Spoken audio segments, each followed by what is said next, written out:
Hello and welcome to episode 16 of the Gangrene Against the World podcast. I'm Allan Simon.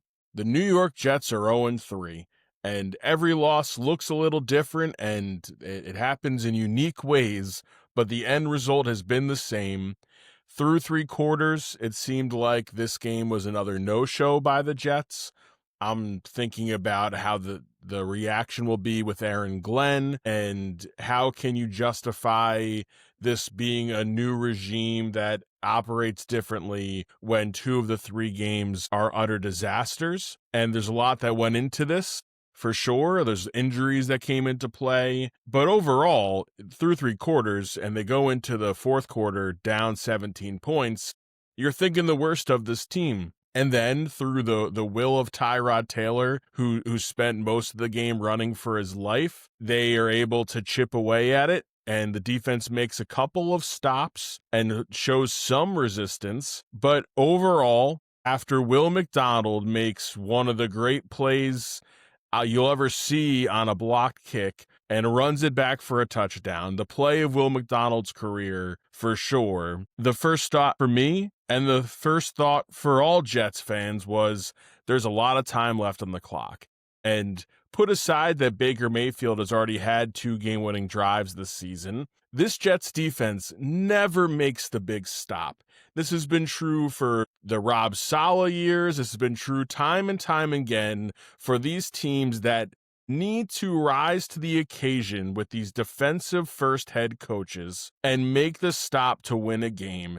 They are unable to do it again. And it always looks the same. Some scrambling by the quarterback, one play with a missed tackle that leads to a lot of yards after the catch. And sure enough, they're lining up for a field goal, and the Buccaneers win 29-27. This defense wasn't as bad as it was against the Bills, but the Buccaneers are not an offense like the Bills. And this defense still had a terrible time early stopping Baker Mayfield. This team also never gets a turnover. We are now 3 games in, and they have not turned the ball over once. Every cornerback and every safety that's on the field is playing the receiver and has their back to the ball and is never looking to play the ball.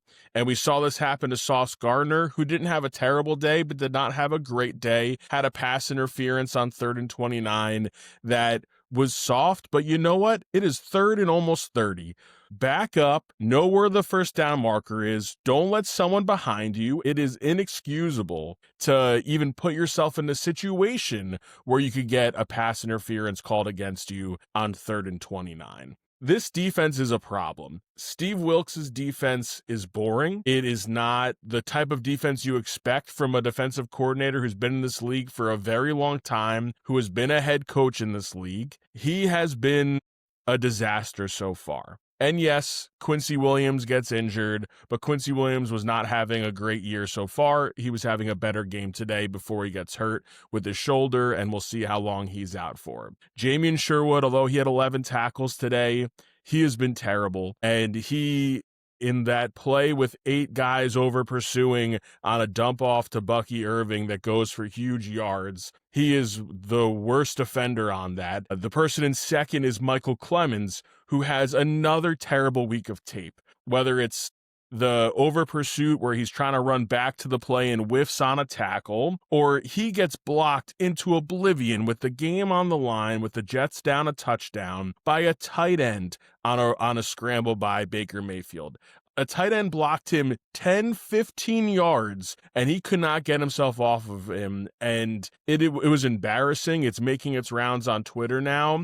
There's people tweeting it that aren't part of like Jets fan bases or the Bucks fan bases. It's just a clip that's starting to go viral, and they're like, look at 72 getting manhandled down the field, and us Jets fans are saying, yeah, this is every week.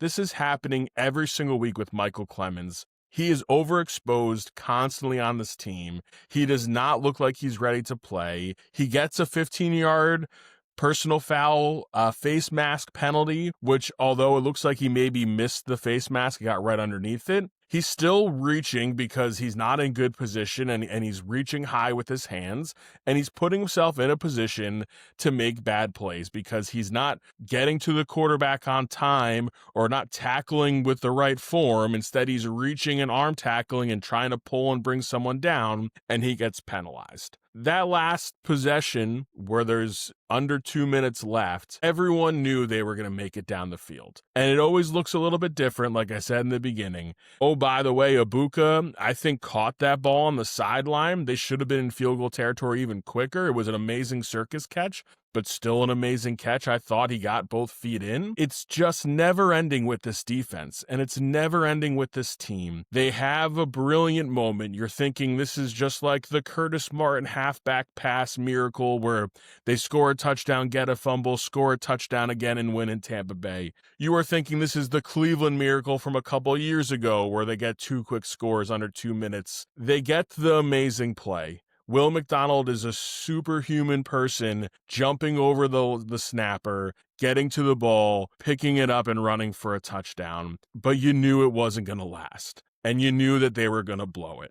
And at what point, with a veteran defensive coordinator and a head coach who's made his bones in the NFL playing defense and coaching defense, does this look different? It is a predictable defense. You know that you can take shots at receivers because guys are chasing and guys are not playing the ball, and they're going to be hand checking the entire way down. And sometimes it works, and a lot of times you get called for it. And it happens on these huge third down plays all the time. Overall, 122 yards on the ground for the Buccaneers. The Jets had some good resistance. I thought Quinnen Williams was an absolute beast on the field. He was able to take advantage of this makeshift offensive line. Early on, although they did not get the sacks, the Buccaneers, they were just trying to give this game away with all of the penalties on that first drive and in that first quarter. You have to give the Jets pass rush some credit for that. They're being held because they're beating the guy in front of them.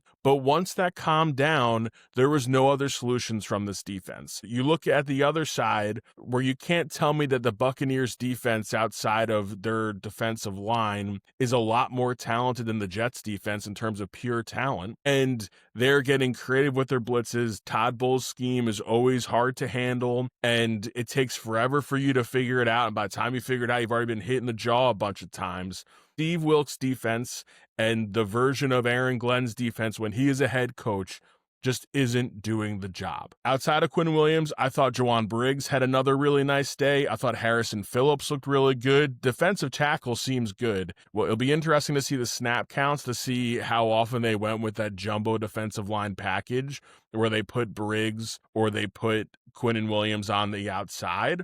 But on the snaps where Michael Clemens and Will McDonald are on defensive end, there is no stopping the run. Will McDonald, God bless him, an amazing play today. He's getting after the passer really well. He is one of the worst defensive ends against the run in the league. He just is. He is a huge liability. And when Jermaine Johnson isn't playing, you have to keep throwing him out there on run plays, and it really, really hurt them. The secondary still didn't tackle well. Stevens had a terrible first half. He tackled a little bit better in the second half, but he was atrocious in the first half. Michael Carter, who's playing hurt, is holding on for dear life, making tackles across the middle of the field to stop some huge plays. Every time a quarterback drops back to pass, you think something bad is going to happen. It's just the mentality right now for this team. If you look on the offensive side, listen, Tyrod Taylor, give him a lot of credit. This team could have quit, and they did not. He put together a nice game. He was pressured 14 times, 7 of those pressures against Olu Fashanu. Fashanu had a terrible day. A lot of those blitzes were coming from his side. I think you're going to see that maybe Todd Bowles found something in how you attack Fashanu that really worked. Of those 7 pressures, I wonder how many were, 2 guys coming his direction.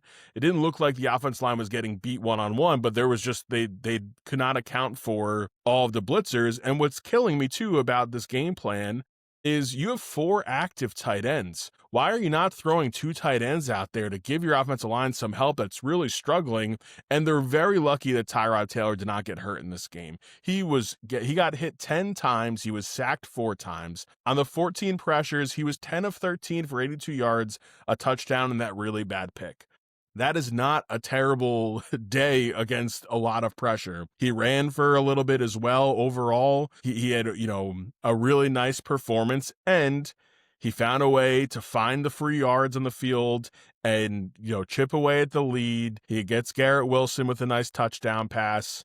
And after Garrett Wilson and his great performance today, there is nothing from the receivers. So if you look at the big issues we knew about this team, one was defensive line depth, and that is rearing its ugly head immediately and persistently for this team. You're looking at this depth, and you're looking at Michael Clemens playing too much and Will McDonald playing against the run, and it is a real problem. The other thing we all knew was that Darren Muji, who's made some nice moves and made some nice trades, came into the season with no wide receiver 2. Josh Reynolds was that guy, and he doesn't play. And then we're left to see guys like Tyler Johnson and Arian Smith really struggle. And when you see Tyrod Taylor scrambling and running for his life, and you're saying, hey, why isn't he getting the ball out of his hands? It's because there's no one to throw to. Tyler Johnson had a crushing drop. They could have even been that game earlier if he doesn't drop that ball on 3rd down and long. Allen Lazard, the next play, it's 4th and 12, and they throw him a ball 8 yards deep. And he's running in quicksand, and there's no chance Allen Lazard is picking up that first down, catching the ball in front of the first down marker. Lazard, by some miracle, holds on to the ball. He almost drops the touchdown pass in the back of the end zone. It was a nice defensive play, but you got to secure that thing. He barely did. I think the Jets got lucky that they didn't give that a closer look, or they didn't overturn that, rather. And again, Garrett Wilson had 13 targets, over 30% of the target share. He's going to set a record for target share this season, the way things are going. And, Tyrod did the best he could, 26 of 36, a touchdown and interception, 197 yards through the air, 48 more rushing. But I don't know what you do to address this. And Garrett Wilson gets some slack on the interception. The pick 6 at the end of the half was just brutal. It made you think that game was over then. And part of it is, if you look at the play before, it was play or 2 plays before, Tyrod Taylor is scrambling for a few yards. He takes a weird step on his knee, on his his right foot. And I think he airmailed that a little bit because he didn't feel comfortable throwing off that foot. I don't know what happened with that leg. It looked like it buckled a little bit. But he airmails that pass, and it's also late, right? He moves the pocket. He throws late across the field, which is always going to be a disaster. And Garrett Wilson is standing at the first down marker, but you have to know that you got to attack the ball. And if you can have one criticism with Garrett Wilson, he is not a receiver who attacks the ball. He catches the ball with his body. It's why he sometimes struggles to get yards after the catch, and he's always having to be really twitchy immediately because he's not really catching things in stride with his hands. You cannot let that ball get picked off and have a return for a touchdown. He still put up a good performance today. He scores a touchdown. And overall, this offense, I think, did enough to win this game. And, it took a miracle play on special teams. And that's why I think the criticism of this defense still holds. Yes, the special teams made the play and blocked the kick. But really, the Buccaneers, 99 out of 100 times, make that field goal, and that game is over. That game is over because you didn't make a stop again.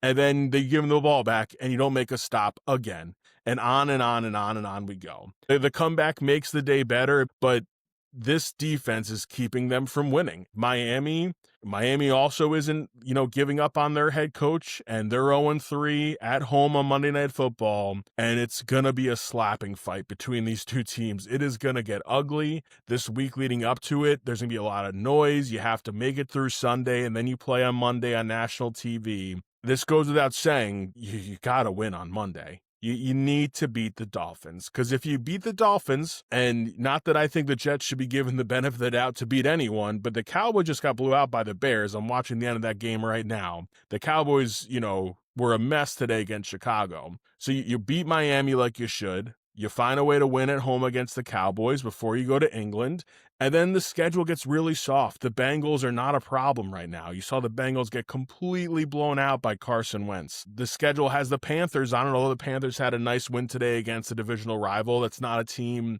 that necessarily scares me. You should be able to beat some of these teams and make this a season where you're 3-3, 2-4, 3-5, something where you're not totally out of it come your bye week in the middle of the season. You lose against the Dolphins, all bets are off. You lose against the Dolphins, I think you start to question if they start the season 1-7, what kind of appetite does Woody Johnson have for a 2-win team this year with Aaron Glenn? I don't think it'll be that bad, but eventually you got to win a game, and eventually you got to show that you're able to do it. So yeah, you give Aaron Glenn credit. The team did not quit on him today. I think time will tell. Is that they're not quitting on Aaron Glenn, or are they not quitting on Tyrod Taylor? Maybe everyone loves to play with Tyrod Taylor. But Will McDonald saved this from being a really negative week. It's a bad week. You lost again. Almost doesn't matter. In week 1, when it's the first time seeing this offense in its full form, and it's against Aaron Rodgers, and you go blow for blow and you lose on a 60-yard field goal. I know moral victories. Everyone's all upset about moral victories. I understand that they don't count. But it is okay to feel good about a loss like that because it's week 1 and you want to see your team build off of that. Well, then you show against the Bills, and for 3 quarters of this game, you're sleepwalking. And then you finally put together a special fourth quarter, but because your defense can't stop anyone when it matters, you blow it. So Will McDonald, I think Aaron Glenn owes him a hug and owes him a big thank you because he saved this from being a week of, can Aaron Glenn do this? Because you were already seeing the New York media talk about how he's been outcoached 3 weeks in a row. And I think that's fair. I think he has been outcoached 3 weeks in a row. This seems like the adjustments were made in the second half this game, adjustments that were not made up against the Bills. But you take out a miracle play by Will McDonald, this game is over and sealed up, and you're looking at another, double-digit loss to a good team. And the last thing I'll say is there was always a way that this would be an 0-3 start. You're playing 3 teams you expect to be in the playoffs. You're playing 3 of the top 15 quarterbacks in the NFL. But it's all over the map of what this team is actually. And so far, we've gotten 7 quarters of really, really, really bad football and 5 quarters of good professional football. Football that looks like what the rest of the league looks like. But 7 of these quarters have been terrible. So I think it is fair to say that this week you maybe take a breath because it ended up not being a no-show performance. But if you lose to the Miami Dolphins on Monday Night Football, this season is in full-blown dumpster fire, lost season, sound all the alarms, anything is possible. This is a disaster. So don't let that happen. Find a way to take the good from this game. Find a way to make this defense better. Figure out who's healthy and who's not because injuries are going to be a factor.